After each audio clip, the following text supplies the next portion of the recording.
안녕하세요.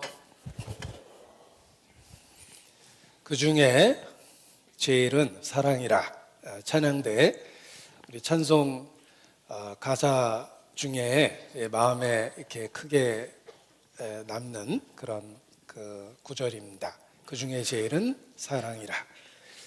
사랑이 뭐냐고 물으신다면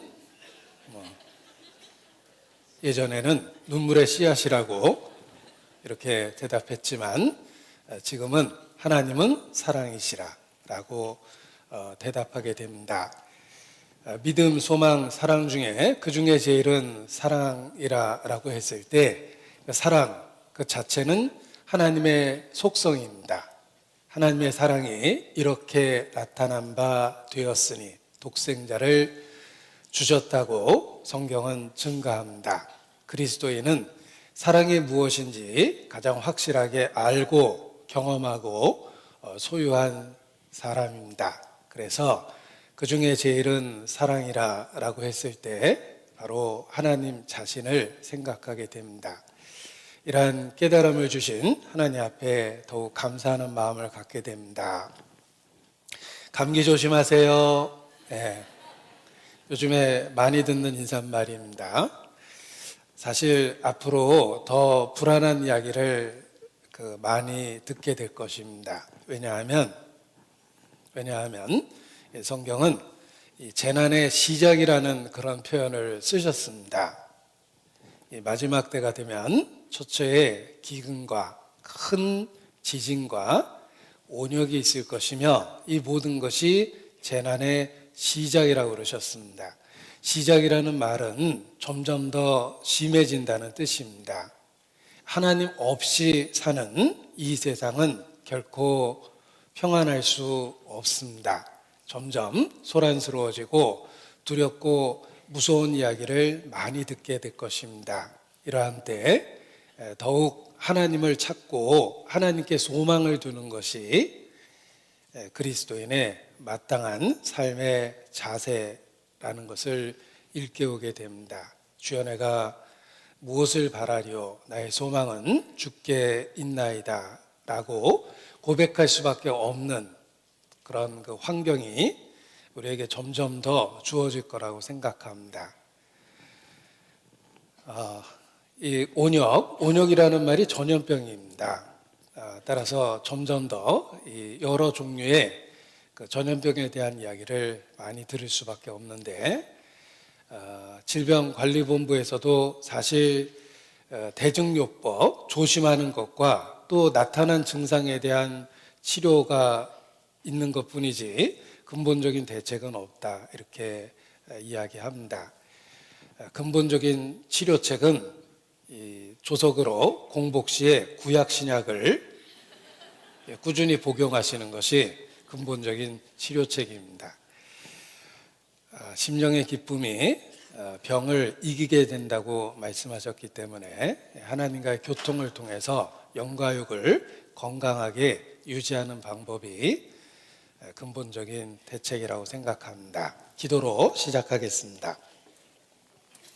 우리 가운데 역사하시는 거룩하신 아버지 하나님, 그리스도 예수 안에서 우리에게 소망을 주시고 우리를 하나님의 자녀로 삼아주신 것 진심으로 감사 찬양을 드립니다. 이 시간 주 예수 그리스도에 대한 신앙을 고백하며 하나님 앞에 그리스도 예수 안에서 함께 모였습니다. 주의 권능과 은혜로 우리를 보호해 주시고 우리 가운데 성령께서 친히 두루 역사해 주시기를 주님께 간구합니다. 영과 육의 강건함을 주셔서 세상이 만들어내는 두려움을 능히 이기고 매일의 삶에서 승리할 수 있도록 붙잡아 주시기를 주님께 기도합니다. 병들고 어그러진 것 주님 고쳐주시고 더욱 소망을 주께 두고 살아갈 수 있도록 인도해 주시기를 주님께 간구합니다. 하나님 앞에 연약하고 초라한 우리 자신의 모습을 고백하고 오직 능력의 근원이신 주님만을 때마다 일마다 바라보고 의지합니다. 권능의 손으로 붙잡고 주님 보호해 주시며 어디에 있든지 주님의 빛의 자녀로서 살 수 있도록 지켜주시기를 주님께 간구합니다. 특별히 이 마지막 때 우리의 가족들, 소중한 지체들을 생각하고 주님 앞에 간절히 기도합니다. 항상 우리의 영안을 밝게 만들어 주셔서 마땅히 구해야 될 그 영혼의 문제를 주님께 구하며 살 수 있도록 주님 일깨워 주시기를 주님께 부탁을 드립니다. 우리에게 주신 소중한 가족들, 우리가 인도해야 될 영혼이라는 걸 일깨워 주셔서 세월을 아끼고 기회를 붙잡고 그들을 인도할 수 있도록 주관해 주시며 주님 함께해 주시고 또 우리를 사용해 주시기를 주님께 부탁을 드립니다. 구원의 방주로 한 사람 한 사람 강권하여 인도할 수 있도록 주께서 두루 역사하여 주시옵소서. 또 우리 자신을 살펴보고 우리 주변을 살펴봐서 우리 중에 혹 이뤄지는 자가 없도록 주님 일깨워 주시고 마지막 때를 마지막 때처럼 살 수 있도록 도와주시기를 주님께 부탁을 드립니다. 살아계신 하나님, 또 함께 하시는 주님께 모든 것을 의지합니다. 죽은 자를 살리시는 그 능력, 병든 자를 고치시는 그 능력과 은혜로 우리의 삶 주관해 주시고 매일의 삶을 통해서 하나님의 영광을 나타내 주시옵소서. 이 시간 함께 모일 수 있도록 마음을 주시고 결단을 주시고 인도해 주신 것 감사를 드립니다. 권능과 은혜로 우리 심령의 역사해 주시고 하나님의 영광만을 나타내 주시옵소서. 주께 의지합니다. 또 선교지 일선에서 수고하시는 선교사님들의 사역과 가정을 주님 은혜 가운데 온전히 의지합니다. 우리가 누리고 있는 좋은 것을 누리지 못하는 만큼 신령한 은혜로 채워주시고 강건케 하시며 붙잡아 주시기를 주님께 기도합니다. 주께 의지합니다. 고마우신 우리 구주 예수님 이름으로 기도합니다. 아멘. 네, 성경 시편 23편 말씀을 보시겠습니다. 시편 23편입니다. 시편 23편 1절부터 제가 읽어드리겠습니다. 시편 23편 여호와는 나의 목자시니 내가 부족함이 없으리로다. 그가 나를 푸른 초장에 누이시며 쉴만한 물가로 인도하시는도다. 내 영혼을 소생시키시고 자기 이름을 위하여 의의 길로 인도하시는도다. 내가 사망의 음침한 골짜기로 다닐지라도 해를 두려워하지 않을 것은 주께서 나와 함께 하심이라. 주의 지팡이와 막대기가 나를 안위하시나이다. 5절 6절 같이 읽겠습니다. 주께서 내 원수의 목전에서 내게 상을 베푸시고 기름으로 내 머리에 바르셨으니 내 잔이 넘치나이다. 나의 평생의 선하심과 인자하심이 정녕 나를 따르니니 내가 여호와의 집에 영원히 거하리로다. 3절 말씀을 다시 한번 함께 읽겠습니다. 내 영혼을 소생시키시고 자기 이름을 위하여 의의 길로 인도하시는도다. 시편 23편 이 본문을 통해서 오늘 함께 교훈을 나누고자 합니다. 오늘 드릴 말씀은 한마디로 예수 그리스도입니다. 지난번에 드린 말씀도 예수 그리스도고 다음에 드릴 말씀도 사실 예수 그리스도입니다. 어떤 본문을 취하든 우리가 성경을 배울 때마다 그 중에 함께 나눌 가장 중요한 말씀은 바로 예수 그리스도 그 자체입니다. 모든 성경은 예수 그리스도를 증거하고 있기 때문에 성경 어떤 본문을 취하든 예수 그리스도에 대하여 말씀드릴 수밖에 없습니다. 이것은 이미 우리가 믿고 있는 진리고 또 우리가 이미 서 있는 진리입니다. 그 말씀을 반복해서 이 진리가 얼마나 놀랍고 신비로운지를 우리 마음에 일깨우고 실제 삶 속에서 예수 그리스도를 경험하고 닮아가게 되는 것입니다. 단지 지식의 문제가 아니라 그리스도를 알고 경험하고 닮아가게 되기 때문에 우리는 같은 주제를 여러 본문으로 늘 모일 때마다 일깨우게 되는 것입니다. 베드로 사도도 죽음을 목전에 두고 마지막으로 성도들에게 유언과 같은 글을 썼습니다.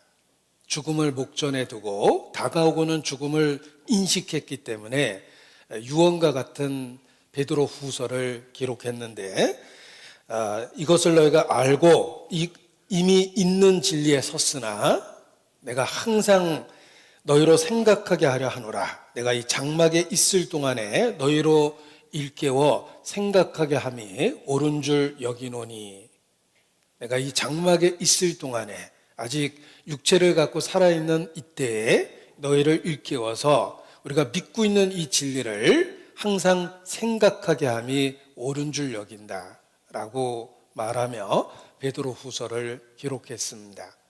우리가 주님 오시는 그날까지 이미 알고 믿고 있으며 서 있는 그 진리를 항상 일깨워 생각하는 것이 필요합니다. 이것을 통해서 단지 신앙이 지식적인 동의가 아니라 말씀이 육신이 된다는 표현처럼 삶에 체험하고 경험하는 그런 신앙생활을 할 수 있게 되기 때문에 그렇습니다. 그래서 오늘 드릴 말씀도 늘 같은 주제였던 것처럼 예수 그리스도라고 말씀드릴 수 있는 것입니다. 단지 다양한 본문, 다양한 그 상황을 통해서 우리는 그 말씀을 여러 그 관점에서 살펴보는 것입니다.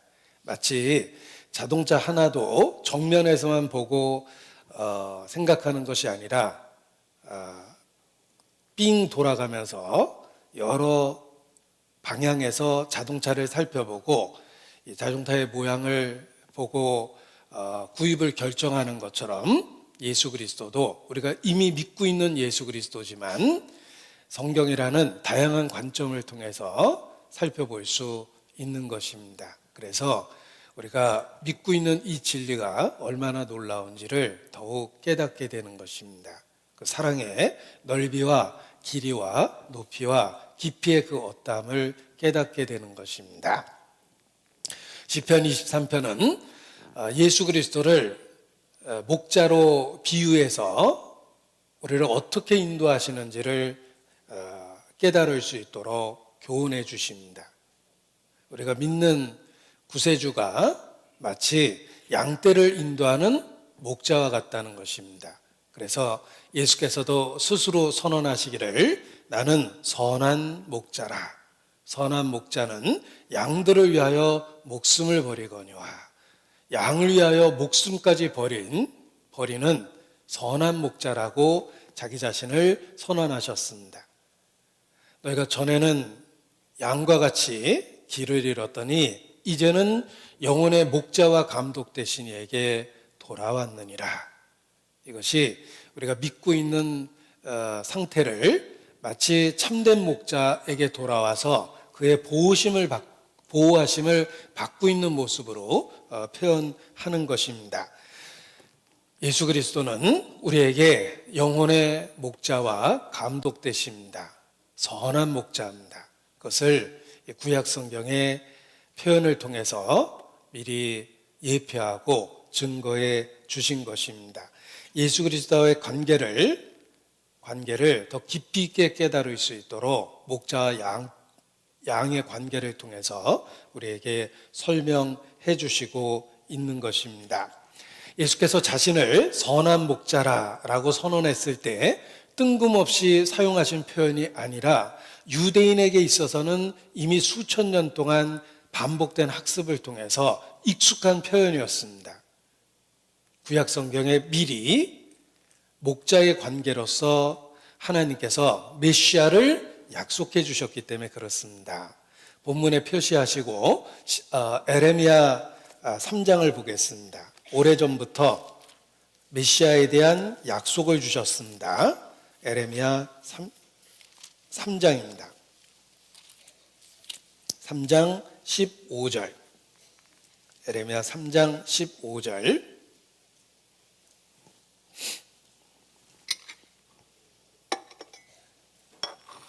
같이 읽겠습니다. 내가 또 내 마음에 합하는 목자를 너희에게 주리니 그들이 지식과 명철로 너희를 양육하리라. 하나님의 일꾼을 하나님 마음에 합하는 목자라고 표현했습니다. 여기 궁극적으로는 장차 오실 그리스도 메시아를 말합니다. 하나님이 시대마다 하나님의 일꾼들을 주신 것은 바로 예표된 그리스도의 사역을 모형으로 보여준 것입니다. 그래서 구약은 메시아가 오신다라고 약속했고 오시는 메시아가 어떤 사역을 할지를 목자라는 모습으로 설명해 준 겁니다. 내 마음에 합하는 목자를 너희에게 줄 것이다. 이것이 장차 오실 그리스도에 대한 약속입니다. 반복된 구약의 표현입니다. 에레미야 23장입니다. 에레미야 23장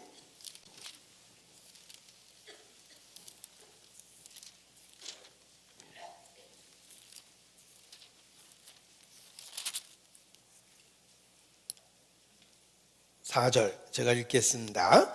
23장 4절 내가 그들을 기르는 목자들을 그들 위에 세우리니, 그러니까 하나님의 일꾼들을 하나님이 세우는 선한 목자로 비유해서 장차 오실 그리스도의 사역을 설명해 준 겁니다.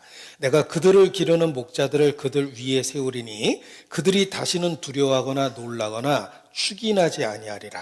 여호와의 말이니라. 나 여호와가 말하노라. 보라, 때가 이르리니 내가 다윗에게 한 의로운 가지를 일으킬 것이라.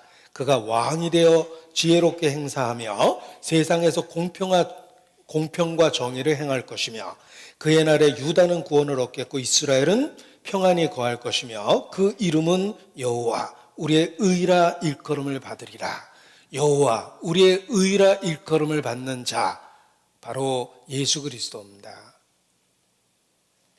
누구든지 여호와의 이름을 부르는 자는 구원을 얻으리라 라는 말씀이 신약 성경에 누구든지 주의 이름을 부르는 자는 구원을 얻으리라, 주 예수를 믿으라 라는 말로 확대돼서 선언되었기 때문에 그렇습니다. 여호와 우리의 의 바로 예수님입니다.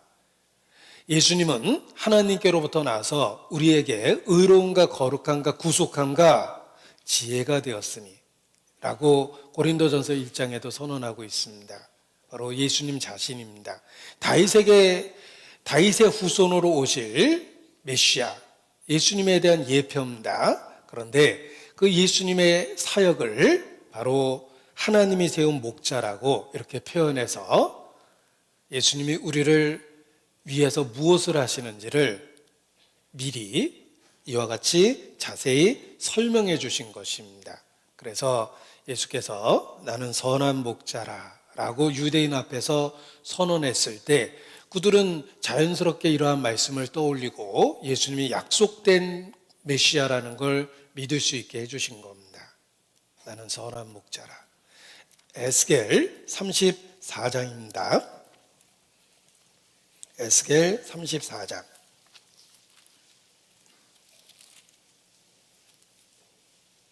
15절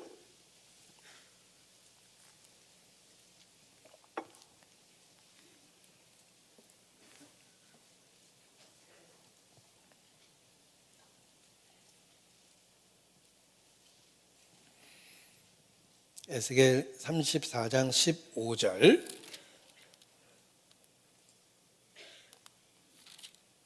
같이 읽겠습니다.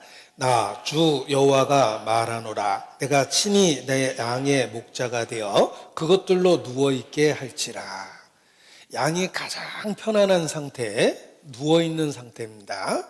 양은 충분한 외적 조건이 만족되지 않는 한, 내적 조건, 외적 조건이 만족되지 않는 한 절대 누워있지 못합니다. 왜냐하면 예민하기 때문에 그렇습니다. 배가 불러야 되고 적에 대한 두려움이 없어야 되고 내적으로는 기생충과 같은 그 안에서 일으키는 고통이 없어야지만 비로소 누울 수 있는 것이 양입니다. 양은 아주 예민하기 때문에 그렇습니다. 내가 그들을 그 예민한 양을 누워있게 하겠다고 말씀하신 것은 완전한 휴식과 보호를 주겠다는 뜻입니다. 하나님께서 그리스도를 통해서 우리를 인도하시는 방법이 그러합니다. 선한 목자이기 때문에 푸른 조장에 누이시며 쉴만한 물가로 인도하십니다. 지금도 하나님께서 그리스도 구세주를 통해서 이 땅에서 우리를 어떻게 인도하시는지를 선한 목자가 양떼를 보호하는 모습으로 이해할 수 있도록 설명해 주고 계시는 것입니다. 예수님은 나의 구세주며 실제의 삶에서 양떼를 보호하는 선한 목자처럼 나를 보호하고 인도하고 계십니다. 그것을 이와 같이 우리가 쉽게 이해할 수 있도록 목자와 양의 그림 언어로서 설명해 주고 계시는 것입니다. 자, 그런데 이 선한 목자라는 표현은 반대되는 개념을 통해서 더 분명한 의미를 깨닫게 됩니다. 빛은 어둠을 통해서 빛이 얼마나 좋은 것인지를 어둠을 경험하면서 빛의 소중함을 깨닫게 됩니다. 긴 추운 밤을 지내고 해가 뜨기를 얼마나 사모합니까? 밤을 지새봤기 때문에 아침에 해가 뜨는 것이 감격스럽고 고마울 수밖에 없습니다. 우리 밤새도록 벌벌벌 떨다가 캄캄한 어둠의 두려움에 시달리다가 아침에 비로소 해가 떠오르기 시작한다면 불신자도 마음에 그 어떤 신에게 감사드리고자 하는 마음이 들 겁니다. 어둠은 빛의 소중함을 깨닫게 해줍니다. 예전에 독재 정권을 경험하던 시절에 긴 밤지 새우고 이런 노래를 부른 적이 있는데 그 긴 밤지 새우고라는 말이 캄캄하고 어두웠던 시절을 우리가 보내고 민주화를 맞이하자 이런 의미로 그런 그 의미를 담아서 불렀기 때문에 데모 현장에서마다 그 노래가 울려 퍼졌습니다. 아침 이슬같이 긴 밤지 새우고 밤을 새워봤기 때문에 아침이 소중하다는 걸 알게 됩니다. 어둠은 빛의 소중함을 드러내줍니다. 추위는 따뜻함이 얼마나 소중한지 일깨워줍니다. 배고픔은 내가 배가 고프지 않는 상태, 충분히 음식을 취한 상태가 얼마나 소중한지 일깨워줍니다. 상실은 비로소 잃어버리는 것을 통해서 갖고 있었던 것의 소중함을 늦게나마 깨닫게 해줍니다. 선한 목자와 반대되는 표현을 생각해 보십시오. 삭군, 도적질하고 죽이고 멸망시키려는 것뿐이라. 이게 삭군입니다. 삭군의 개념을 생각해 보면 선한 목자라는 말이 얼마나 은혜로운지를 세상 깨닫게 됩니다. 어린 시절 부모의 학대만 받은 사람 기억하는 것은 가정에서 행패 부리던 부모의 모습, 그것만을 기억하는 사람은 단란한 이상적인 부모가 얼마나 소중한지를 자신의 그 쓰라린 삶의 어린 시절의 경험을 통해서 이렇게 마음에 꿈꾸게 됩니다. 매일 아버지 술 취해서 들어와서 집안의 세간을 부수고 어머니 죽겠다고 울부짖는 모습 속에서 자란 사람은 자신의 가정을 꾸몄을 때 그 어린 시절의 고통과 슬픔을 내 아이들에게는 절대로 그런 환경을 만들어주면 안 되겠다라는 그런 올바른 생각을 하게 됩니다. 어둠을 경험했기 때문에 정상이 무엇인지를 알게 되는 것입니다. 선한 목자라는 개념은 반대되는 개념을 통해서 우리가 더 그 소중한 것을 깨닫게 되는 것입니다. 이스라엘은 역사 속에서 삭군을 끊임없이 경험했습니다. 그들의 지도자는 그들을 고통과 슬픔으로 몰아넣습니다. 그래서 역사를 통해서 삭군들을 반복적으로 경험했기 때문에 메시아를 대망하고 갈망할 수밖에 없었던 겁니다. 우리도 폭군에게 시달렸다면 성군이 나타났을 때 얼마나 백성들이 비로소 좋아하겠습니까? 그동안에 폭군에게 시달리고 국민들을 전쟁에 몰아넣는 왕에게 시달렸다면 성군을 만났을 때는 정말 좋은 태평성대를 누리게 될 겁니다. 독일이 그렇습니다. 독일은 1차 대전에 패망하고 끔찍한 고통을 겪었는데 더 끔찍한 일이 생겼죠. 히틀러의 등장입니다. 온 국민을 전쟁에 몰아넣고 평범한 청년들을 살인마가 되게 했습니다. 역사에 큰 죄를 지었고 그 빚을 온 국민에게 안겨준 게 히틀러입니다. 국민을 전쟁으로 몰아넣습니다. 순진한 청년들을 살인 기계가 되게 했고 독일에게 씻을 수 없는 수욕을 안겨줬고 전후 엄청난 고통을 안겨줬습니다. 잘못된 지도자가 좋은 지도자가 어떤 모습인지를 역설적이지만 이렇게 더 확실하게 이해시켜주는 경우가 있습니다. 마찬가지입니다. 선한 목자라는 말은 삭군이라는 의미를 생각해 보면 더 명확하게 깨닫게 됩니다. 선한 목자는 양을 위하여 목숨을 버리지만 삭군은 도적질하고 죽이고 멸망시키는 것뿐이요 양도 제 양이 아니므로 이리를 보면 도망간다고 되어 있습니다. 삭군을 생각해 보십시오. 예수께서 우리 영혼의 진정한 보호자라는 걸 깨닫게 됩니다. 양을 위해 목숨을 버린 선한 목자이기 때문에 그렇습니다. 예수께서 말씀하십니다. 나는 선한 목자라. 말로만이 아닙니다. 양들을 위하여 목숨을 버리거니와. 정말 선한 목자십니다. 요한복음 10장입니다. 요한복음 10장.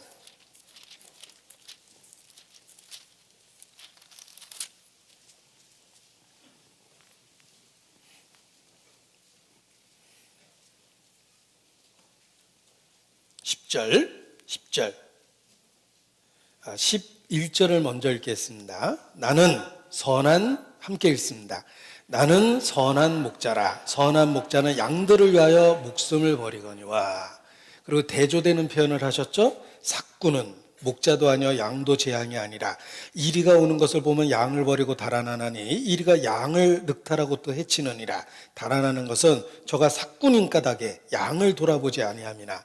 삭군의 모습은 선한 목자의 선함을 더 드러내줍니다. 어둠이 빛을 드러내는 것과 같습니다. 10절. 도적이 오는 것은 도적질하고 죽이고 멸망시키려는 것뿐이요. 이것이 도적이요 삭군입니다. 보십시오. 선한 목자를 거절하면 반드시 삭군의 소유가 되게 돼 있습니다. 그리스도를 거절하면 적그리스도를 영접하게 됩니다. 진리를 거절하면 진리의 대체품을 붙잡게 돼 있습니다. 선한 목자를 거절하면 양은 치명적인 실수를 한 겁니다. 삭군을 받아들이게 돼 있어요.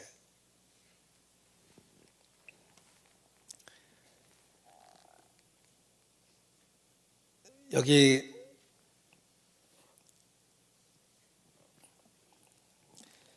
예수께서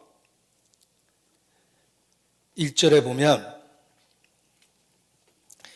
뒷부분에 다른 데로 넘어가는 자는 절도요 강도, 문으로 들어오지 않는 절도요 강도 같은 존재가 있다고 경고하셨고 8절 말씀은 같이 읽겠습니다. 나보다 먼저 온 자는 다 절도요 강도니 양들이 듣지 아니하였느니라.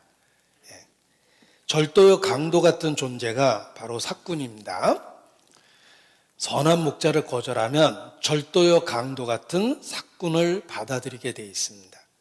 나보다 먼저 온 자라고 그랬는데 그리스도보다 앞세우는 그 모든 것들은 절도요 강도입니다. 자, 예수 그리스도라는 진리의 실체보다 대대로 내려오는 전통과 전승을 중요시 여기고 어떤 일정한 단체에서 만들어낸 교파와 교리를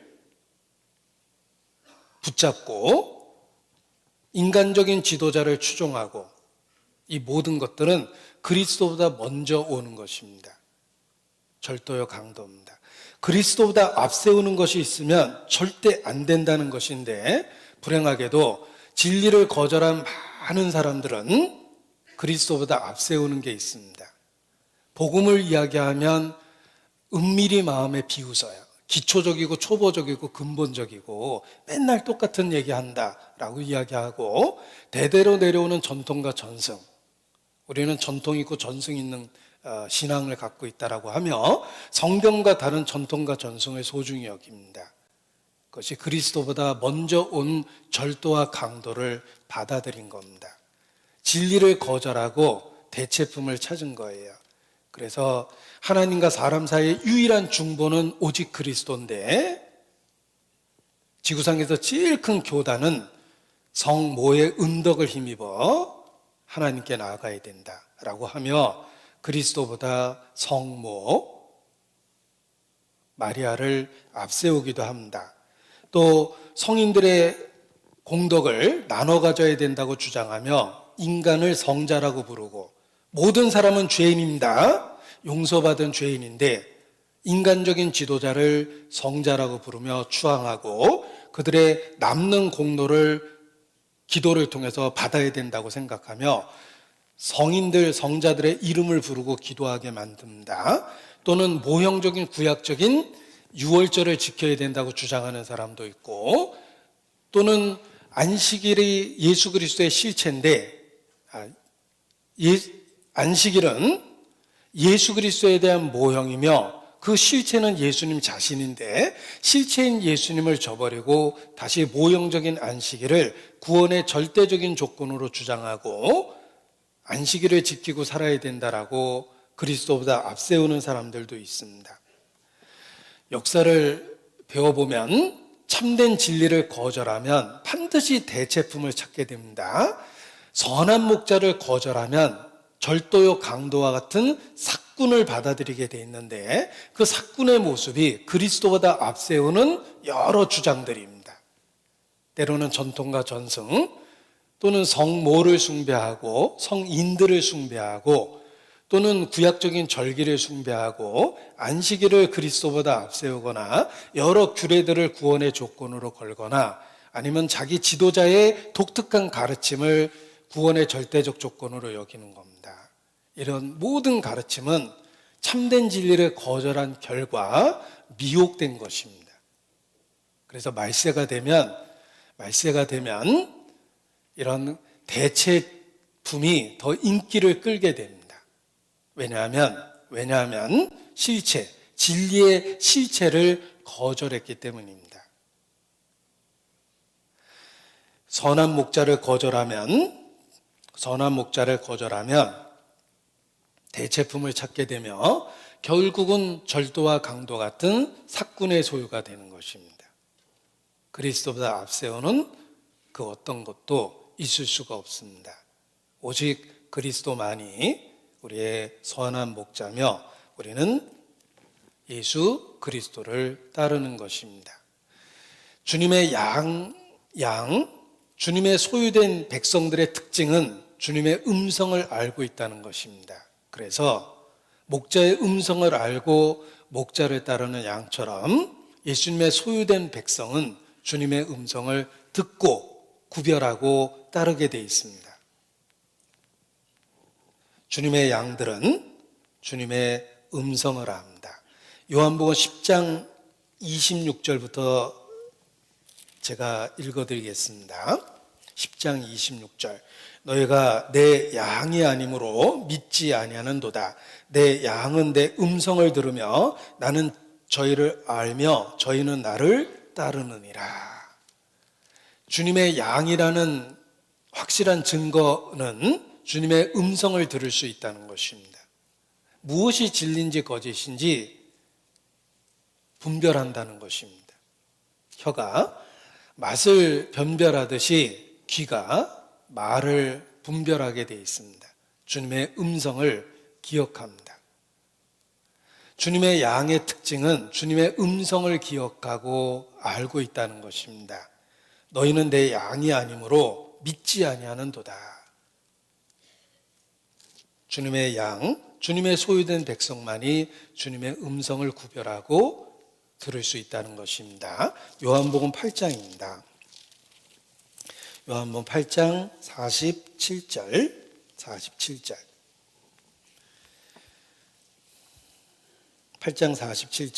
같이 읽겠습니다. 하나님께 속한 자는 하나님의 말씀을 듣나니 너희가 듣지 아니함은 하나님께 속하지 아니하였음이로다. 하나님께 속한 자는 하나님의 말씀을 듣습니다. 말씀에 반응하고 말씀에 공감하고 말씀에 따라 행동을 하게 되어 있습니다. 하나님께 속해 있기 때문에 그렇습니다. 주님의 양은 주의 음성을 알고 주님을 따릅니다. 왜냐하면 주님의 양이기 때문에 그렇습니다. 끝까지 듣지 않는다는 건 주님의 양이 아니기 때문에 그렇습니다. 하나님의 말씀을 듣지 않고 순종하지 않는 이유는 하나님께 속하지 아니했기 때문입니다. 주님의 양은 주님의 음성을 듣습니다. 주님의 음성을 듣는다는 말이 무엇입니까? 하나님 말씀에 반응하고 공감하고 받아들이고 말씀에 따라 행동을 합니다. 왜냐하면 주님의 음성을 알고 있기 때문에 그렇습니다. 자, 예수께서 말씀하십니다. 내가 의인을 부르러 온 것이 아니요 죄인을 부르러 왔노라. 주님의 양은 자신이 죄인이라는 걸 철저하게 인정하고 자백합니다. 하나님 앞에 자기가 얼마나 무가치한지를 알고 있으며 그리스도 없이 결코 하나님 앞에 나아갈 수 없는 죄인이라는 걸 마음 깊이 인정합니다. 나는 벌레요 사람이 아니라. 그렇습니다. 지렁이 같은 너 야곱아. 그렇습니다. 자녀의 떡을 취하여 개에게 던짐이 마땅치 않다. 그렇습니다. 개 만도 못한 개 같은 존재입니다. 그래서 성경의 겸손의 표현 중에 하나가 죽은 개 같은 나를 나에게 은혜를 주십니까? 이런 표현이 있습니다. 하나님 앞에 그렇습니다. 왕 앞에 무비보셋이 했던 고백인데 인간 왕 앞에 몰락한 가문의 자손 무비보셋이 죽은 개 같은 나에게라고 표현했는데 인간 왕에게 쓴 표현입니다. 하물며 만왕의 왕, 지극히 높고 거룩한 하나님 앞에 우리가 죽은 개 같다고 표현해도 제대로 표현을 못한 거예요. 벌레인 사람, 구덕인 인생, 흙집에 살며 티끌로 털을 삼고 하루살에게라도 눌려 죽을 자, 그게 사람입니다. 멸망하는 짐승 같았습니다. 그걸 철저하게 인정한 사람이 주님의 음성을 들은 사람이에요. 주님은 멸망받을 수밖에 없는 죄인을 부르십니다. 죄 있는 자들아 내게로 오라. 자기 죄를 철저하게 인정하고 자백할 때 그런 표현이 받아들이는 거예요. 예전에는 영적으로 철이 없을 때는 근거 없는 자기 자부심을 갖고 살았어요. 자기가 특별해 보였고 자기 자신에 대한 자부심이 있었고 다른 사람과 비교해서 우월의식이 있었고 하나님 앞에 뭔가 된 것 같은 교만한 마음을 갖고 삽니다. 그런데 살아계신 하나님 앞에 서보니까 내가 없는 것과 같고 성경에 표현한 그 모든 초라한 표현들이 나를 향한 표현이라는 걸 절실히 공감하게 됩니다. 지렁이 같은 너 야곱아. 정말 하나님 앞에 그런 존재입니다. 꿈틀거리고 있지만 보잘것 없습니다. 햇빛만 닿아도 말라 죽는 게 지렁이입니다. 우리 자신이 그래요. 벌레 같고 구더기 같고 하루살에게도 눌려 죽을 자입니다. 요즘에 코로나 바이러스에 대한 이야기 많이 듣습니다. 사스, 메르스, 우한 폐렴, 코로나 바이러스, 다양한 종류의 바이러스들이 있는데 인간이 그 바이러스 때문에 생사의 위기를 겪게 됩니다. 그야말로 하루살이에게 눌려 죽는 게 사람이에요. 우리가 얼마나 초라하고 보잘것없는지를 절실하게 깨닫게 됩니다. 목자의 음성을 듣는다는 말은 죄인을 부르는 주님의 음성을 듣는 것입니다. 처절한 끔찍한 십자가에서 온 세상을 부르십니다. 내가 그렇게 죽을 수밖에 없는 죄인이라는 걸 공감해야지만 십자가에 못 박힌 그리스도가 부르는 음성이 들립니다.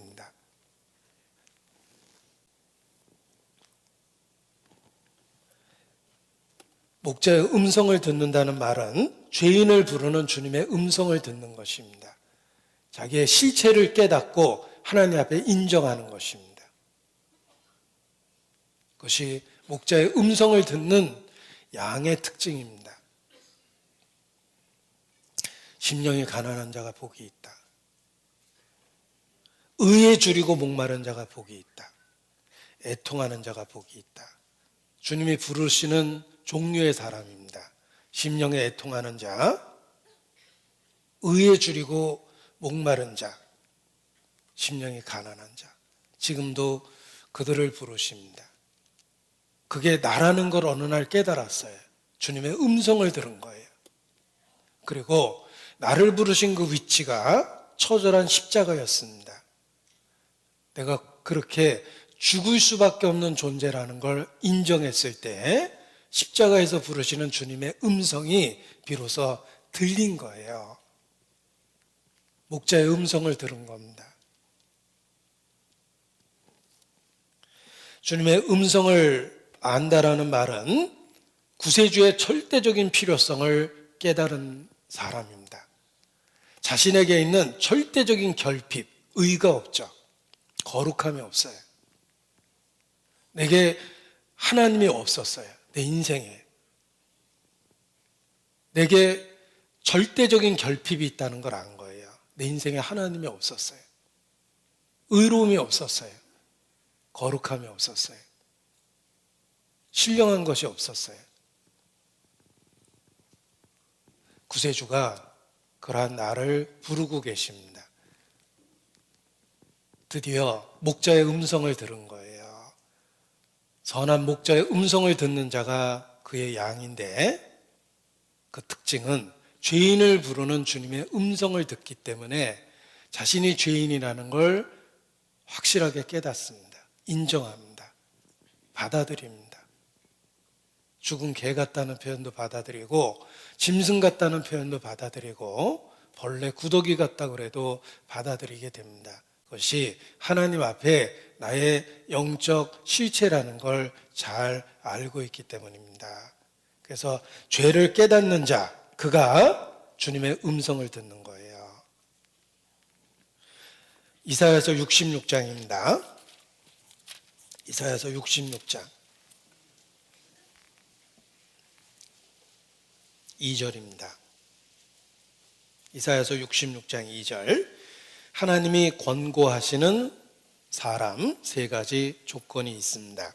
이사야서 66장 2절 함께 읽습니다. 나 여호와가 말하노라. 나의 손이 이 모든 것을 지어서 다 이루었느니라. 무릇 마음이 가난하고 심령에 통회하며 나의 말로 인하여 떠는 자, 그 사람은 내가 권고하려니와. 하나님이 권고하시는 사람이 있습니다. 하나님이 돌봐주고 인도하시는 권고하시는 분이 있습니다. 하나님이 권고하는 조건은 세 가지입니다. 이것이 하나님의 양의 특징이에요. 선한 목자의 음성을 듣는 양의 특징입니다. 세 가지가 무엇입니까? 내가 누구를 권고하겠다고 말씀하십니까? 첫 번째, 마음이 가난한 자, 심령에 통회하는 자, 나의 말로 인하여 떠오는 자. 이 세 가지 조건을 말씀하십니다. 주님의 양은 이 세 가지를 틀림없이 경험하게 됩니다. 심령이 가난합니다. 내가 세상적인 걸 아무리 가져도 절대적인 뭔가가 없다는 걸 깨달았어요. 내 인생에 하나님이 없었던 거예요. 내가 모든 걸 가져도 지극히 가난하다는 걸 알았습니다. 심령에 통회하는 자, 거룩한 하나님 앞에 죄가 있다는 걸 알게 됐고, 더 놀라운 건 그 죄가 태생적으로 내 본성 깊숙이 있다는 거예요. 하나님이 가장 혐오하는 것들이 내 속에 가득하다는 걸 알았어요. 시기, 미움, 질투, 분노, 탐식, 탐욕, 탐색, 모든 죄의 종류가 내 안에 있다는 걸 알았어요. 내적 통증을 경험하게 됩니다. 심령에 통회하는 마음이 생깁니다. 그리고 심판을 경고하실 때 내가 마땅히 심판받을 사람이란 걸 알게 됐기 때문에 그 심판이 나에 대한 경고라고 그대로 들린 거예요. 하나님의 심판의 화살이 내 심장을 겨누고 있다는 걸 알게 된 거예요. 그래서 떨게 된 겁니다. 성경에 있는 심판에 대한 경고가 신문에 이름난 그런 사회적인 범죄자가 아니라 바로 내 자신을 향해서 겨누고 있는 심판의 말이라는 걸 알게 됐어요. 형벌받을 존재라는 걸 알게 된 거예요. 그래서 떨게 됐는데 그러한 나를 권고하십니다. 그래서 선한 목자의 음성을 듣는 사람들은 반드시 이와 같은 경험을 하게 되어 있습니다. 마음이 가난한 자, 심령에 통회하는 자, 나의 말로 인하여 떠는 자, 내가 권고하겠다. 그리고 반대로 그 진리를 거절하는 사람의 특징이 다음 구절에 있습니다. 선한 목자의 음성을 거절하는 사람들이 누구냐면 3절 제가 읽어드립니다.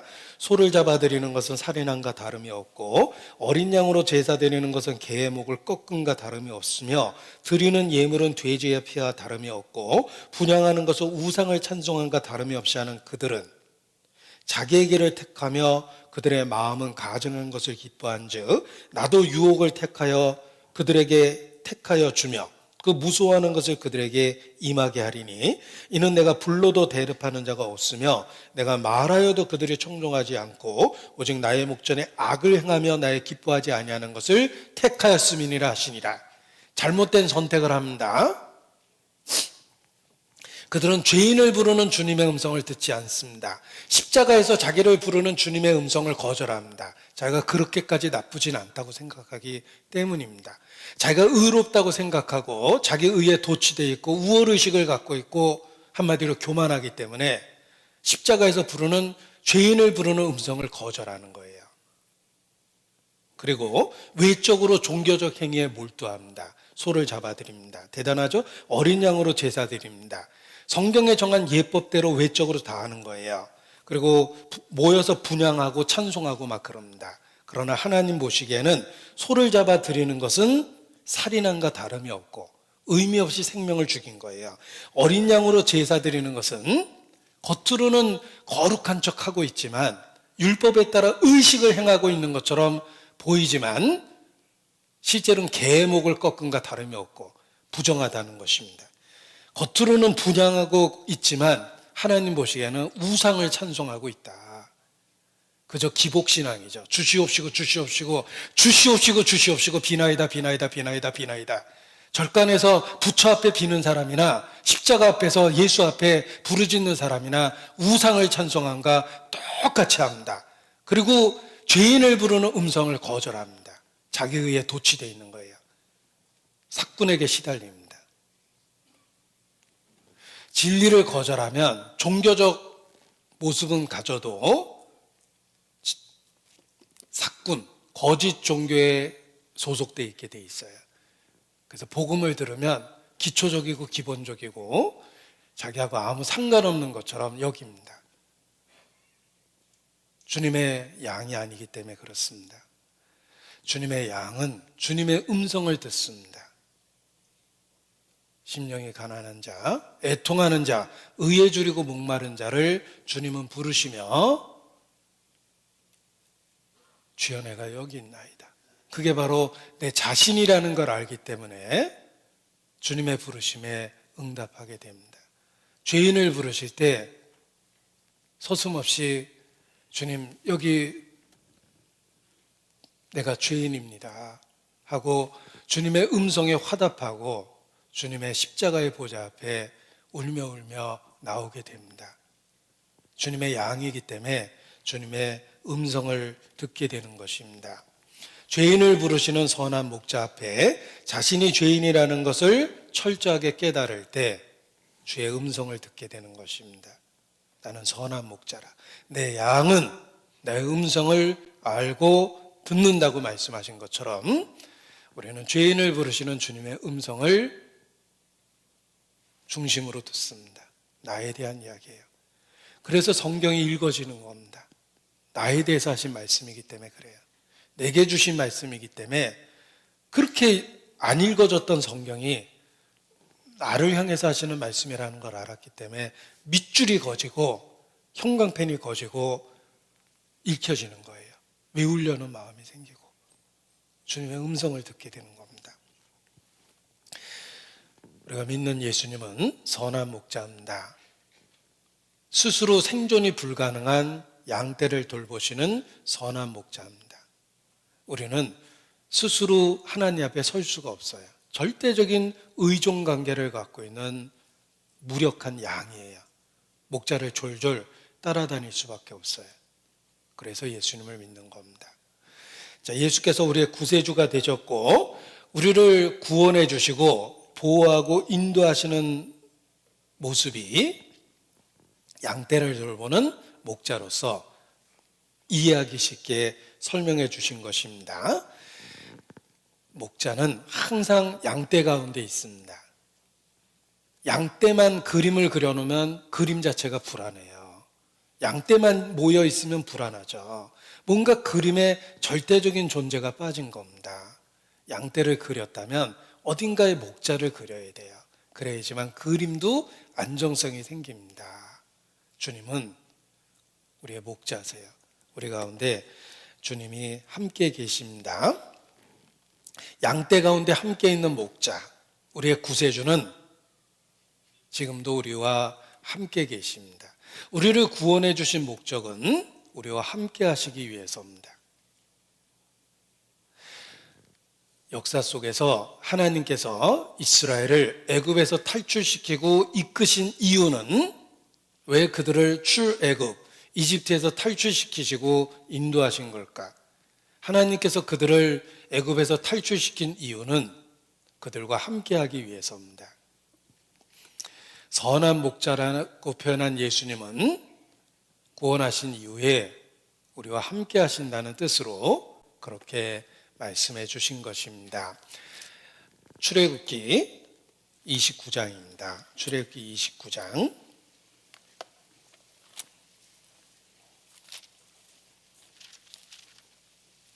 출애굽기 29장 45절입니다. 구원해 주신 이후 우리와 함께 하십니다. 그래서 이스라엘을 출애굽한 이유도 그들과 함께 하기 위해서 목자가 양과 함께 있어야 되는 것처럼 우리와 함께 하신다는 것을 설명해 주고 계십니다. 출애굽기 25장 45절 46절 같이 읽겠습니다. 내가 이스라엘 자손 중에 거하여 그들의 하나님이 되리니 그들은 내가 그들의 하나님 여호와로서 그들 중에 거하려고 그들을 애굽 땅에서 인도하여 낸 줄 알리라. 나는 그들의 하나님 여호와니라. 왜 하나님께서 이스라엘을 애굽 땅에서 인도하셨을까? 그 목적은, 정답은 이스라엘 자손 중에 거하기 위해서, 그들의 하나님이 되셔서 그들의 여호와, 보호자와 인도자가 되셔서 함께 하시기 위해서 그들을 애굽에서 인도하셨습니다. 자, 애굽에서 인도해 내셨습니다. 홍해 바다가 갈라지는 기적 속에서 모세를 통해서 애굽에서 400여 년 만에 그들을 탈출시키셨습니다. 그 목적은 도대체 왜? 무엇 때문에? 정답은 그들과 함께 거하기 위해서입니다. 마찬가지입니다.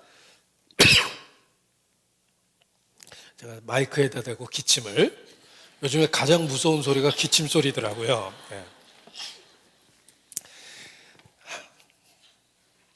우리를 구원해 주신 목적도 동일합니다. 함께 하시기 위해서입니다. 그래서 천국은 구원의 목적이 완성된 곳인데, 천국이 무엇입니까? 한마디로 천국은 하나님과 함께 있는 곳이에요. 이스라엘을 애굽에서 인도하신 이유는 함께 거하기 위해서, 우리를 구원해 주신 궁극적인 목적은 함께 거하기 위해서. 천국은 하나님과 영원토록 함께 있는 곳입니다. 그게 천국이에요. 하나님과 함께 있기 때문에 하나님께 있는 모든 영광과 기쁨과 그 모든 것이 하나님과 함께 있기 때문에 함께 누리게 되는 것입니다.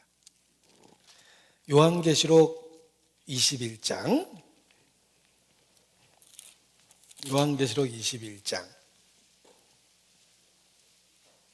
3절입니다. 제가 읽어드리겠습니다. 요한계시록 21장 3절. 내가 들으니 보좌에서 큰 음성이 나서 가로되 보라, 하나님의 장막이 사람들과 함께 있음에 하나님이 저희와 함께 거하시리니 저희는 하나님의 백성이 되고 하나님은 친히 저희와 함께 계셔서. 이게 천국입니다. 함께. 주님이 함께 하시는 것이 천국입니다. 주님이 함께 있으니까 누리는 것들이 생겨요. 4절입니다. 모든 눈물을 그 눈에서 씻기심에 다시 사망이 없고 애통하는 것이나 곡하는 것이나 아픈 것이 다시 있지 아니하리니 처음 것들이 다 지나갔습니다. 이것은 하나님이 함께 하시기 때문에 생기는 결과입니다. 우리를 구원해 주신 목적은 함께 거하기 위해서. 애굽에서 탈출한 목적도 하나님이 그들과 함께 거하기 위해서. 사랑하는 사람이 결혼하는 이유는 함께 살기 위해서. 성경은 천국을 혼인잔치에 비유합니다. 왜 하나님이 우리에게 신랑이 되고 교회를 신부라고 표현하셨을까? 천국은 함께 있는 것이다. 너희를 구원해 주신 목적은 함께 있기 위해서. 이거를 가르쳐 주는 것입니다. 그래서 양떼의 목자가 늘 함께 있는 것처럼 주님은 우리를 구원해 주시고 우리를 고아처럼 버려둔 게 아니라 함께 하시고 있다라는 것입니다. 그런데 보십시오.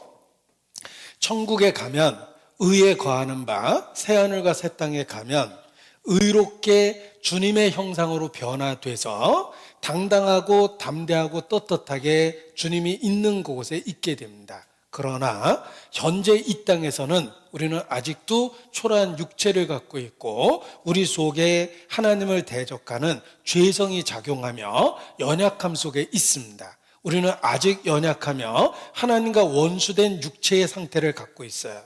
그런데 어떻게 하나님이 함께 하십니까? 그래서 방법이 있습니다. 보십시오. 이스라엘이 애굽에서 탈출했을 때 거룩하신 하나님이 그들과 함께하기 위해서 성막이 필요했어요. 그 성막의 지성소에 하나님이 계셨습니다. 낮에는 구름 기둥, 밤에는 불 기둥으로 하나님이 함께하고 있다는 걸 확실하게 증거했는데, 그 성막을 회막이라고 그러죠. 회막이라는 말은 만나는 장소예요. The meeting tent입니다. 하나님을 만나는 장소입니다. 거룩한 하나님이 그들과 함께 있기 위해서 성막이 필요했고 지성소가 필요했던 거예요. 마찬가지입니다. 우리는 아직 죄성이 있는 육체를 갖고 있는데 천국에 가면 의롭게 변화되니까 하나님이 함께 있을 수 있지만, 현재 우리의 연약한 상태 속에서 어떻게 하나님이, 그 거룩한 하나님이 함께 하십니까? 우리는 연약하고 아직도 죄성이 가득한 육체를 갖고 있는데 어떻게 이 세상에서 하나님이 함께 하십니까? 그래서 성령이 우리와 함께 계시는 겁니다. 이 땅에서는 성령으로 함께 하시는 거예요. 우리는 연약하고 죄성이 있지만 그리스도의 죽음과 부활을 통해서 성령이 오셔서 죄성이 있는 우리 속에 함께 계시는 겁니다. 예수님은 육체를 갖고 오신 하나님이십니다. 제자들과 함께 계셨어요. 하나님이시지만 육체를 갖고 오셔서 그들과 함께 있었습니다. 성령은 영으로 우리 속에 계시며 제자들과 함께 계셨죠? 우리 속에 계셔요. 제자들과는 함께 계셨고 지금은 우리 속에 있어요. 그래서 영어로 하면 with us, 우리와 함께 계셨는데 지금은 in us라 그래요. 우리 안에 계시는 거예요. 그게 성령이에요. 성령은 그리스도의 죽음과 부활이라는 사역을 통해서 우리 안에 계시게 된 거예요. 그래서 연약한 우리와 함께 하시고 계십니다. 지금도 양떼를 거느리는 목자는 양떼 속에 있습니다. 우리의 구세주는 성령으로 우리와 함께 계십니다. 보라, 내가 세상 끝날까지 너희와 항상 함께 있으리라. 보라, 영적으로 깨달아야 됩니다. 지금도 함께 계셔요. 제자들과 함께 육체로 계셨고 지금은 교회와 함께 성령으로 계셔요. 그래서 성령을 또 다른 보혜사라고 얘기한 거예요. 또 다른이라고 표현한 건 육체를 갖고 오신 예수님과 다른 형태지만 같은 분이시다 이런 뜻입니다. 요한복음 14장입니다. 요한복음 14장 16절.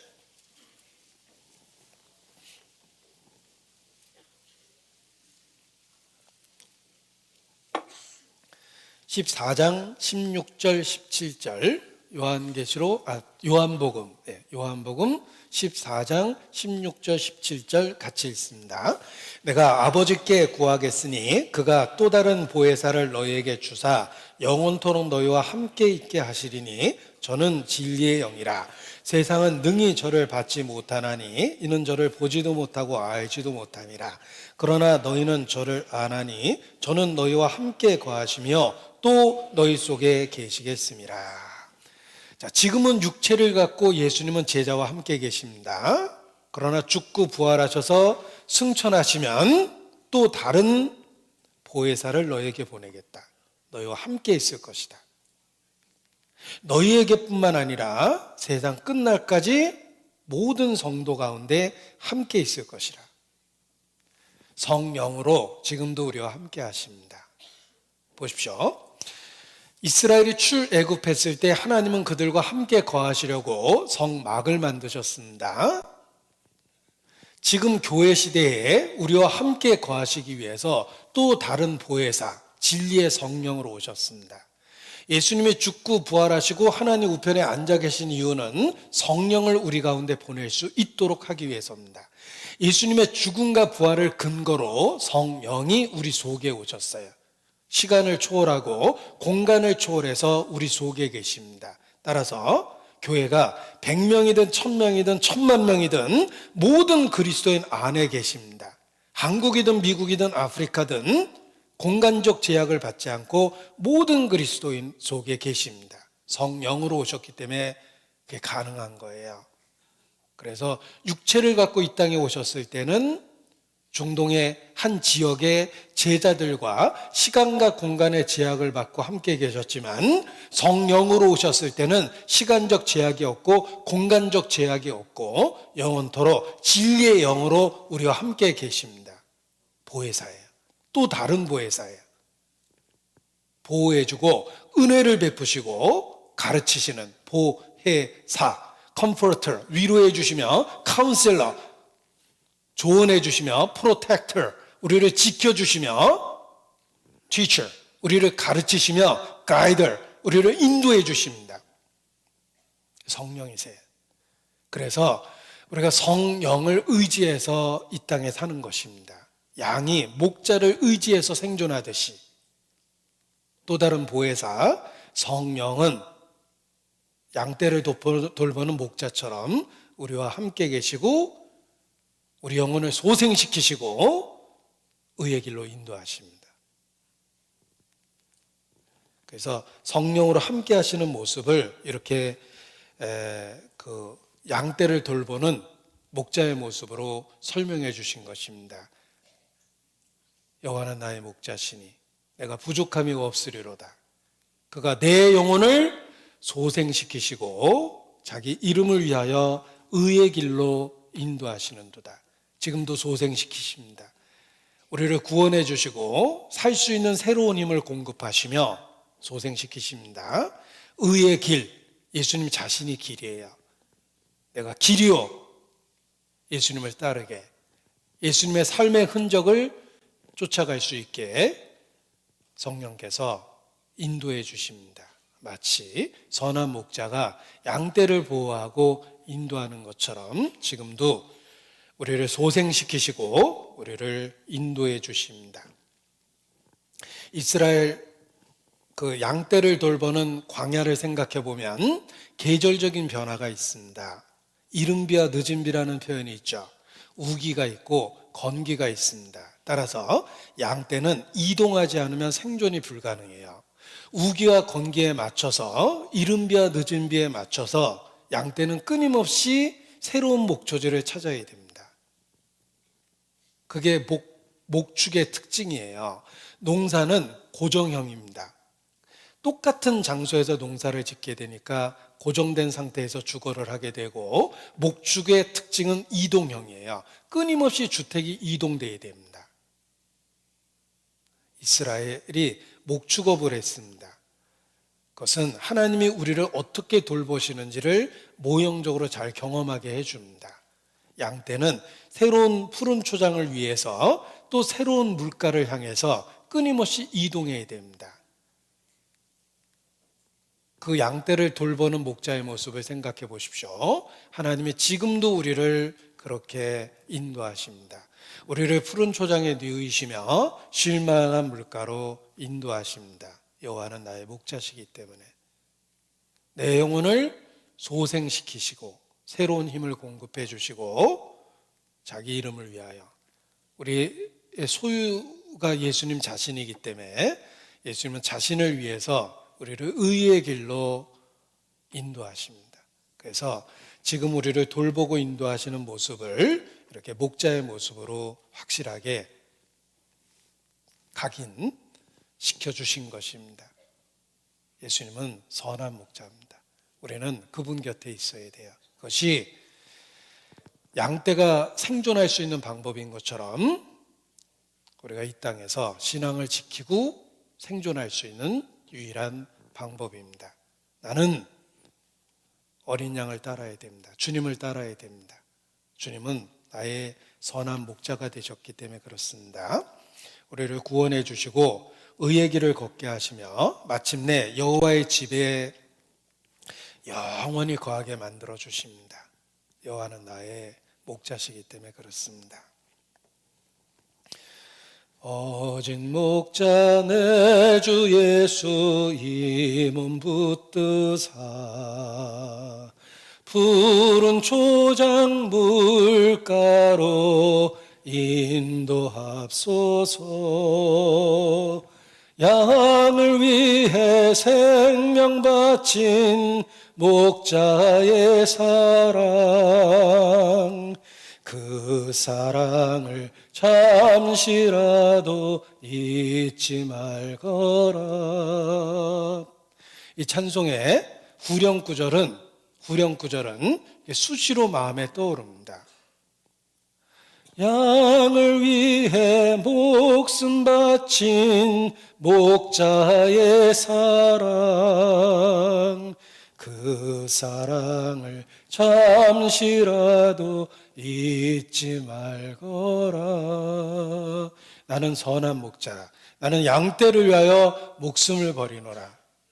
예수님은 나에게 있어서 선한 목자입니다. 절대로 의심할 수 없는 확실한 증거를 주셨어요.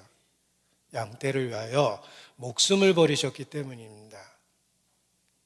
반대로 삭군이 무엇인지 이미 그 이전에, 구원받기 전에 많은 삶의 경험을 통해서 쓰라릴 정도로 경험해 봤습니다. 세상 종교, 철학, 도덕은 우리를 죽이고 멸망시키고 해치는 것뿐입니다. 세상 것들이 그래요. 사건이 무엇인지 우리는 이미 쓰라린 경험을 통해서 많이 경험해 봤어요. 이제 선한 목자 품 안에 있다는 것에 대해서 정말 하나님께 감사하고 찬송할 뿐입니다. 양을 위해 목숨 바친 선한 목자 품 안에 있다는 것을 성령께서 때마다 일마다 깨닫게 하십니다. 내 영혼을 소생시키시고 지금도 우리를 의의 길로 인도하고 계십니다. 매일의 삶 속에서 목자를 보고 그 음성을 듣고 생활할 수 있게 만들어 주셨습니다. 이 목자가 양떼를 돌보는 모습을 푸른 초장에 누이시며 쉴만한 물가로 인도하시며 내 영혼을 소생시키신다라는 표현으로 이렇게 표현하고 있습니다. 우리는 매일의 삶에서 내 영혼을 소생시키시는 경험을 하게 됩니다. 소생시킨다는 말이 일회적인 구원뿐만 아니라 구원 이후에 끊임없이 돌봐주는 모습입니다. 마치 부모가 출생을 통해서 아이를 낳고 끝난 게 아닙니다. 그 핏덩어린 자식을 사람 모양으로 만들어가기 위해서 끊임없는 희생과 돌봄이 있습니다. 우리 구세주의 사랑이 그렇습니다. 일회적인 구원이 아니라 끊임없이 생활 속에서 소생시키시는 손길이 있습니다. 소생이라는 말이 새로운 힘을 공급하다라는 의미를 갖고 있기 때문에 영어 번역에 restore, 회복한다는 단어와 refresh, 새롭게 하다라는 단어를 씁니다. 내 영혼을 restore, refresh 하십니다. 소생시키십니다. 생활에 필요한 새로운 힘을 날마다 주십니다. 부모가 아이에게 밥을 딱 한 번 사주는 거 아닙니다. 살아있는 한 끊임없이 아이에게 필요한 걸 공급합니다. 목자는 양을 한 번 먹이는 게 아니에요. 끊임없이 먹이고 한 번 도와주는 게 아닙니다. 목자가 양 옆에 있는 한 끊임없이 돌봐줍니다.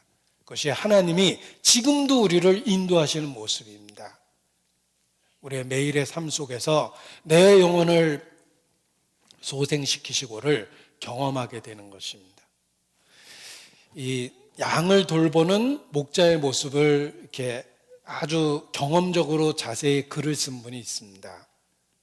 실제로 목동 생활을 오랫동안 하신 분이 시편 23편을 읽으면서 누구보다 감동을 받았습니다. 왜냐하면 자기가 목자 생활을 해봤기 때문에 주님의 손길이 보였던 거예요. 자기가 양떼를 돌봤던 그 모습 속에서 자기 영혼을 돌보는 주님을 알 수 있었기 때문입니다. 그래서 생생하게 양떼를 돌보는 모습을 간증할 수 있었는데 이 소생시킨다는 표현 속에서 이런 설명을 했습니다. 이 양이 잘 뒤집힌답니다. 그런데 한 번 뒤집히면 죽을 뻔한 위기를 겪게 된대요. 혼자 일어난다는 게 굉장히 어렵답니다. 그래서 잘못 뒤집히면은 다시는 못 일어나서 일으켜 세우지 않으면 그냥 죽게 된대요.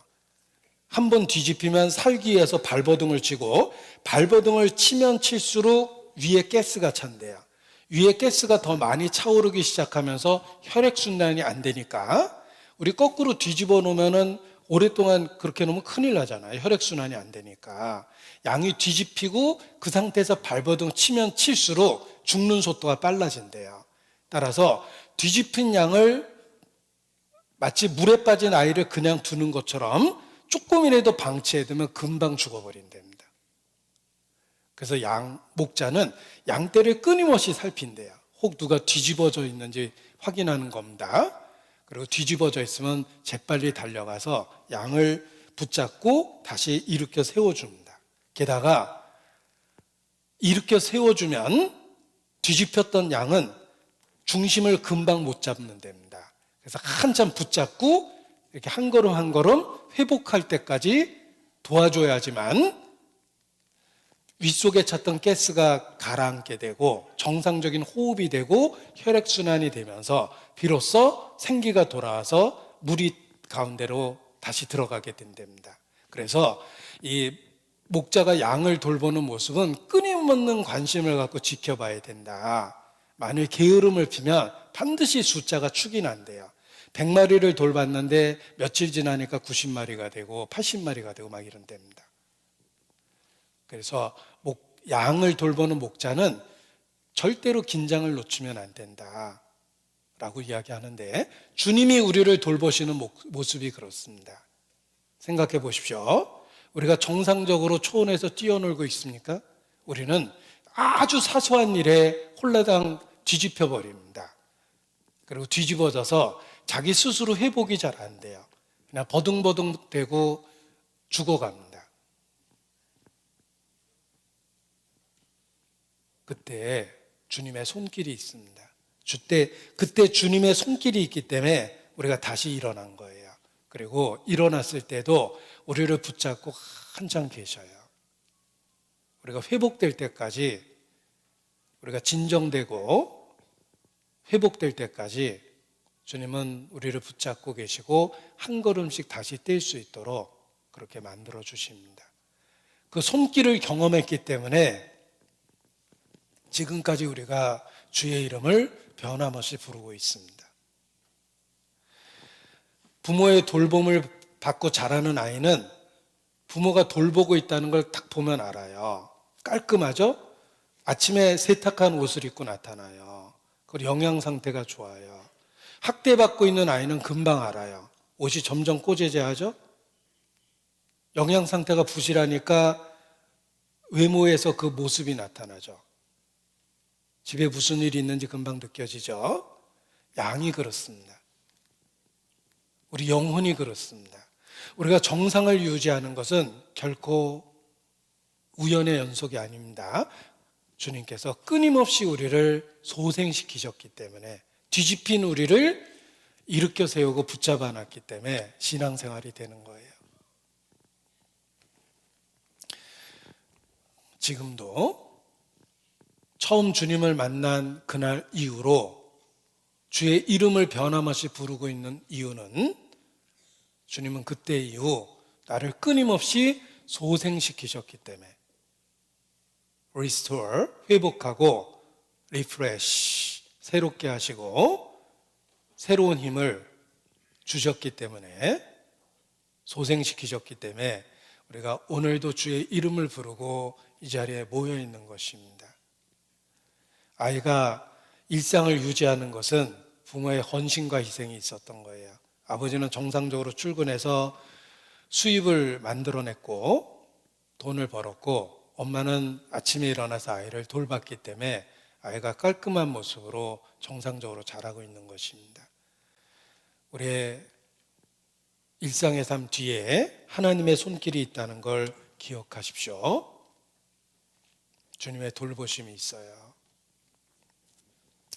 자, 그런데 이 잘 뒤집어지는 양의 특징이 있습니다. 잘 뒤집어지는 양은 첫 번째, 털이 많은 양.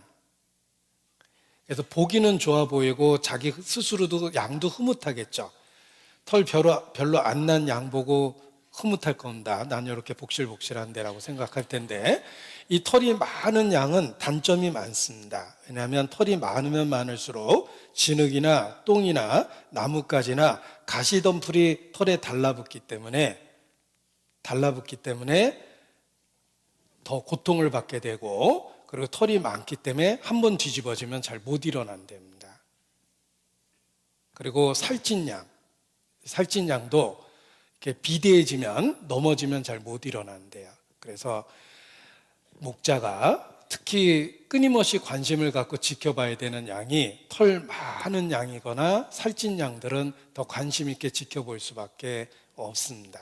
하나님이 그렇습니다. 털이 많은 양은 양을 위해서라도 털을 깎아줘야 돼요. 양 입장에서는 엄청나게 섭섭하겠죠. 간신히 이렇게 복실복실해져서 자부심을 느끼고 있는데 홀라당 깎아놓으면은 한동안은 초라해 보일 겁니다. 그러나 양 자신을 위해서는 그것이 훨씬 더 유익한 거랍니다. 그래야지만 잘 안 뒤집어지거든요. 이 살찐 양은 활동성이 적어서 살이 찐 거기 때문에 더 움직일 수 있도록 양이 요리조리 몰아가고, 털이 많은 양은 붙잡아 넣어놓고 털을 홀라당 깎아버립니다. 하나님이 우리를 돌보는 모습이 그렇습니다. 우리 중에 지나치게 털이 많아질 수 있습니다. 사회적인 직분도 높아지고 명성도 얻고 복잡한 인간관계 속에서 살고 인사치레해야 될 곳이 많아지고 복잡한 일상의 스케줄을 갖게 됩니다. 나중에는 스스로 관리가 안 돼서 누가 관리해줘야지만 살 수 있는 사람이 있죠. 매니저가 있다라든지 스케줄을 관리해주는 사람이 있어야지만 일을 할 수 있을 정도로 복잡한 관계 속에서 살게 되면 그 자신은 홀라당 뒤집어지기 쉬운 거예요. 복잡한 관계를 적당하게 정리하고 관리하고 살아야 됩니다. 안 뒤집어지기 위해서 그렇게 해야 됩니다. 그리고 지나치게 살이 찐 것도 잘 넘어지게 되기 때문에 활동성을 늘려야 되는 거예요. 우리가 봉사나 희생이 없이 지식만 잘하면 지식은 교만하게 한다고 그랬죠. 지식은 봉사와 희생을 해보면 지식일 뿐이라는 걸 깨닫게 돼요. 그래서 더 하나님 앞에 겸손해집니다. 내가 아는 것에 비하면 행동이 다르거든요. 지식을 논하고 그럴 때는 바울처럼 보이고 베드로처럼 보일 수도 있지만 실제 행함은 가룟 유다가 될 수도 있는 겁니다. 저는 직업이 목사니까 우리 형제자매님들이 생업의 현장에 있을 때 성경과 관련된 일을 합니다. 당연히 시간 투자가 많이 됐으니 지식이 많을 수밖에 없습니다.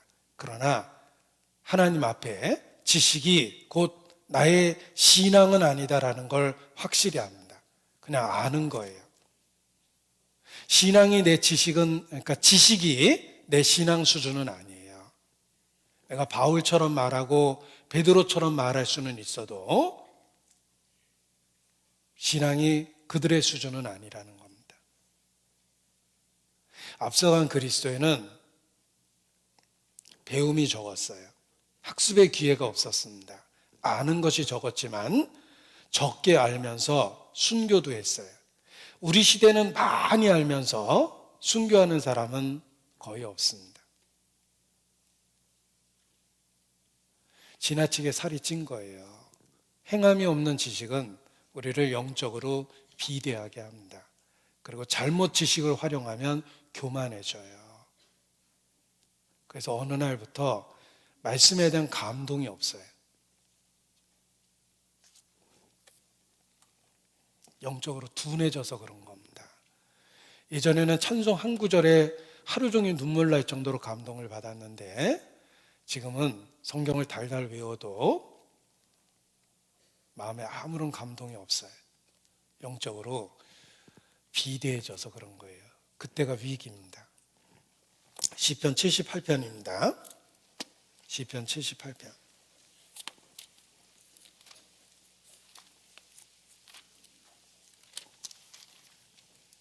시편 78편 31절.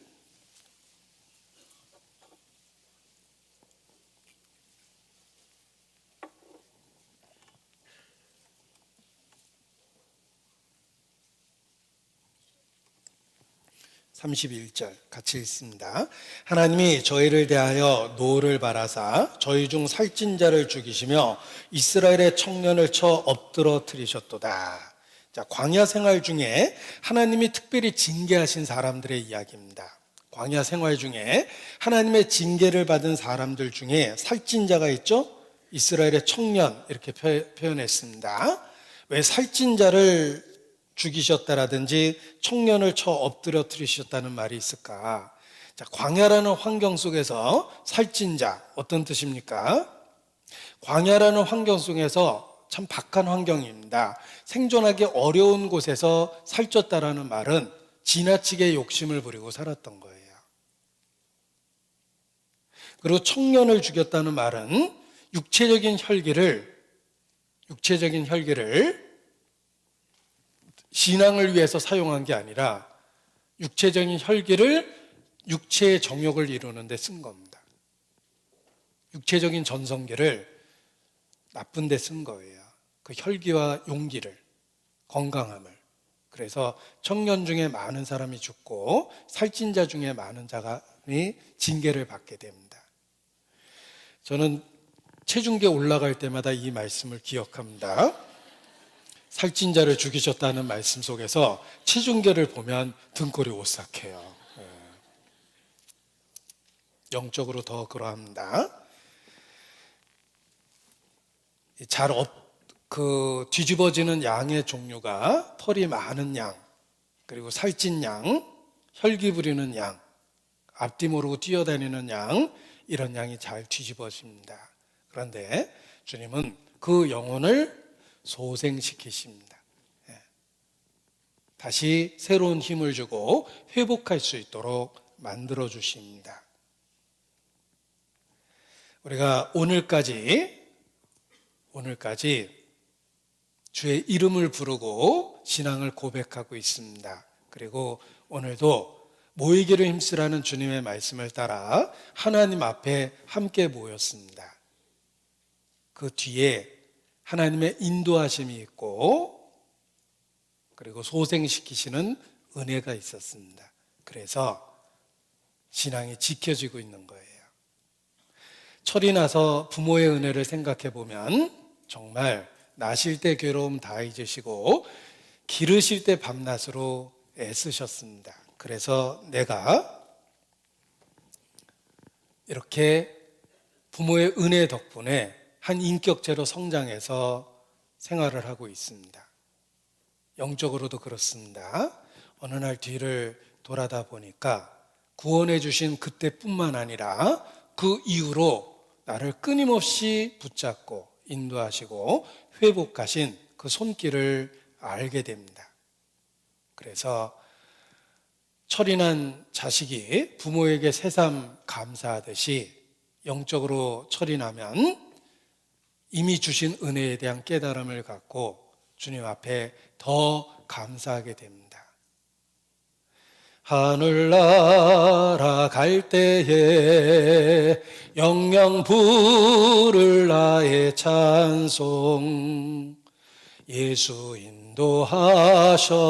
인도하셨네. 예수 인도하셨네. 단 한 번의 인도하심이 아니라 푸른 초장에 누이시고 쉴만한 물가로 인도하시고 매일의 삶에서 소생시키신 주님의 손길을 주님 앞에 더욱 찬양하게 됩니다. 예수 인도하셨네. 그래서 오늘도 우리가 주님 앞에 변함없이 주의 이름을 부르고 있는 것입니다. 기도하시겠습니다. 아버지 하나님, 우리를 구원해 주시고 우리를 고아처럼 버려두지 아니하시며 보혜사 곧 성령으로 인도해 주시는 것 알고 더욱 주님께 감사 찬양을 드립니다. 우리의 영혼을 지켜주시고 보호하시며 인도해 주시는 것 주님께 감사를 드립니다. 세상은 더욱 혼란해지고 또 전염병에 관련한 소식들이 우리를 불안하게 만듭니다. 주께서 지혜를 주시고 세상의 질병으로부터 우리를 보호해 주시며 우리 자신을 잘 관리할 수 있도록 또 일깨워 주시기를 주님께 부탁을 드립니다. 영과 육을 강건하게 만들어 주심으로 이 마지막 때 주의 힘 있는 증인으로 살 수 있도록 늘 붙잡아 주시옵소서. 또 자주 뒤집혀 위기를 맞이하는 우리의 삶 속에 주의 권능의 손으로 붙잡아 주시고 날마다 소생시켜 주시는 은혜를 베풀어 주시기를 주님께 간구합니다. 오늘 함께한 이 시간 주님께 감사 찬양을 드립니다. 또 특별히 슬픔 중에 있는 분들 기억해 주시고 위로해 주시며 고통의 그 시기로부터 벗어나 더 힘있는 목소리로 주님을 찬양할 수 있도록 주의 손길로 인도해 주시기를 주님께 부탁을 드립니다. 주께 의지합니다. 고마우신 우리 구주 예수님 이름으로 기도합니다. 아멘. 찬송가 88장 하시겠습니다. 찬송가 88장입니다.